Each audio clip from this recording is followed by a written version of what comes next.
Tapi kita fokus dulu ke strategi dan pendekatan advokasi pada pagi hari ini. Sambungan dari salah satu strategi promosi kesehatan, yaitu advokasi yang telah kita bahas di pekan lalu. Ini suara saya kalau kurang jelas mohon dikabari ya, yang di Zoom maupun yang di dunia nyata, mohon dikabari saja. Yang di Zoom juga ya, kalau misalkan ada yang jelas atau kendala jaringan, silakan dikabari.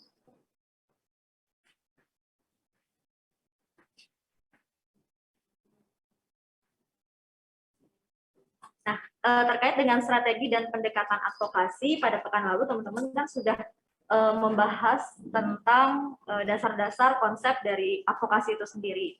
Nah, sekarang kita akan melaju ke arah yang lebih teknis mungkin ya, contoh-contoh di lapangan, kemudian bagaimana sih strategi dan pendekatan advokasi itu gitu ya, sebagai salah satu strategi dari promosi kesehatan.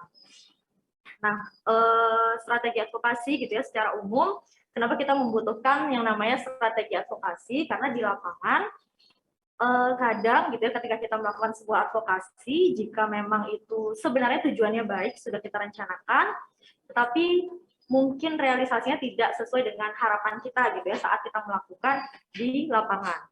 Itu karena apa? Bisa jadi karena kita tidak tepat atau kurang tepat dalam pemilihan strategi advokasi yang kita lakukan gitu ya. Jadi misalkan tujuan kita apa, tetapi strateginya kurang sesuai gitu ya, sehingga tujuan yang kita rencanakan, yang kita harapkan itu tidak tercapai.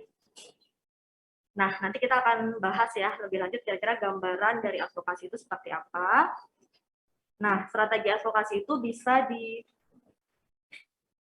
dilakukan melalui beberapa hal ini.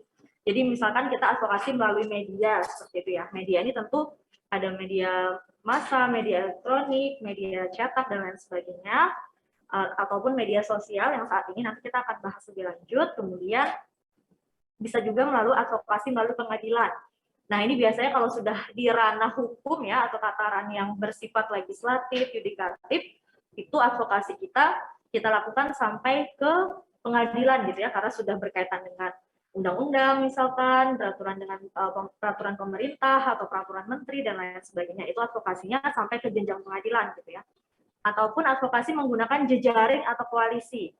Nah, advokasi menggunakan jejaring atau koalisi ini artinya kita mencari seluas-luasnya gitu ya, mitra, kemudian pihak-pihak, organisasi, instansi yang bisa kita gandeng gitu ya untuk bersama-sama kita melakukan advokasi ini. Karena kan tentu seperti yang kita bahas di pekan lalu, advokasi itu sebuah upaya untuk mencari dukungan gitu ya tujuan akhirnya. Maka kita berharap agar semakin banyak,